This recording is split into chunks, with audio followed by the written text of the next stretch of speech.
Hey there. Here's something crazy. Did you know that famous English speakers and authors break grammar rules all the time? Shakespeare invented 1,700 words. Mark Twain ended sentences with prepositions. And native speakers?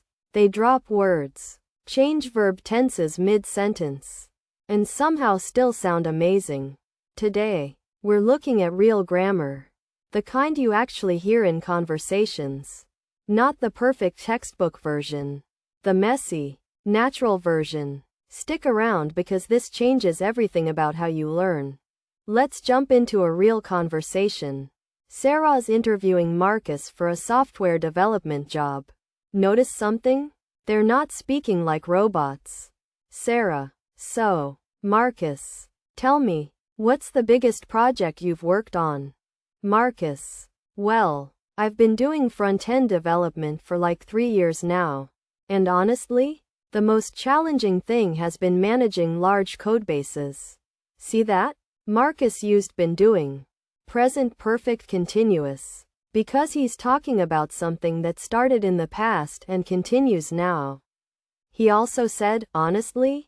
As a filler. Totally natural. Sarah didn't correct him. Native speakers don't. Marcus said, I've been doing front-end development for 3 years.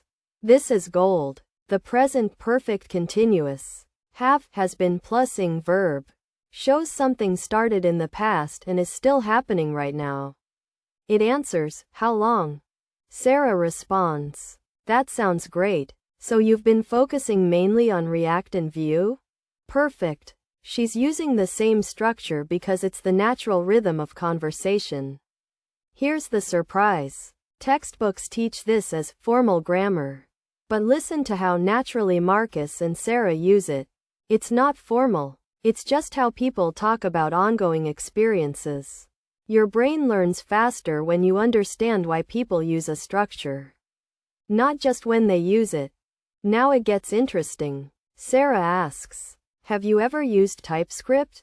Marcus: yeah, I have. I mean, not extensively, but like, I've worked with it on a couple projects. It's pretty cool. Hold up. Marcus made 3 grammar choices here that show advanced thinking. First, he said, yeah, I have. Short answer with present perfect. Supernatural. Second, he said, not extensively. He used an adverb that shows degree of experience.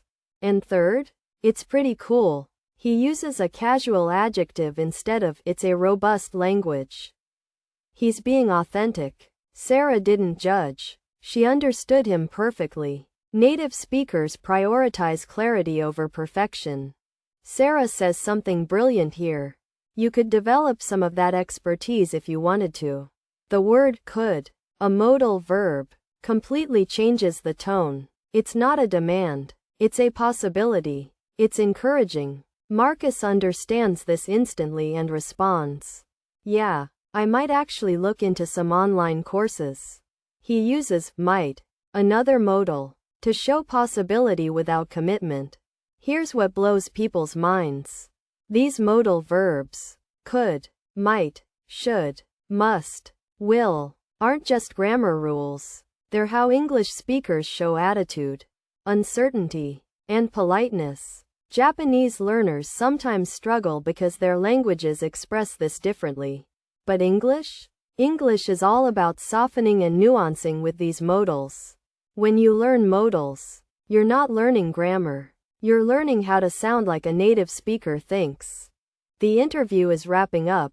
Sarah: when can you start? Marcus: next Monday work for you? Boom. He dropped the subject. Should be, does next Monday work for you? He said, next Monday work for you? Native speakers drop subjects all the time in casual contexts. Sarah understood perfectly. No confusion. This is called ellipsis. Removing words that are already understood. And here's the thing. Textbooks show you full sentences. Real English? Real English drops words constantly. Sarah: great. We'll be in touch. That's it. Simple past. Clear. Done. Marcus: awesome. Thanks so much. No subject. No verb conjugation. Just pure communication. This is the English that works. So here's what we learned. Grammar isn't about following rules perfectly. It's about understanding patterns that native speakers use to communicate naturally. Present perfect continuous isn't formal. It's how you talk about your experience. Modal verbs aren't optional. They're how you express attitude. Dropped words aren't mistakes. They're efficiency. The best English learners aren't the ones with perfect grammar. They're the ones who understand why speakers make these choices.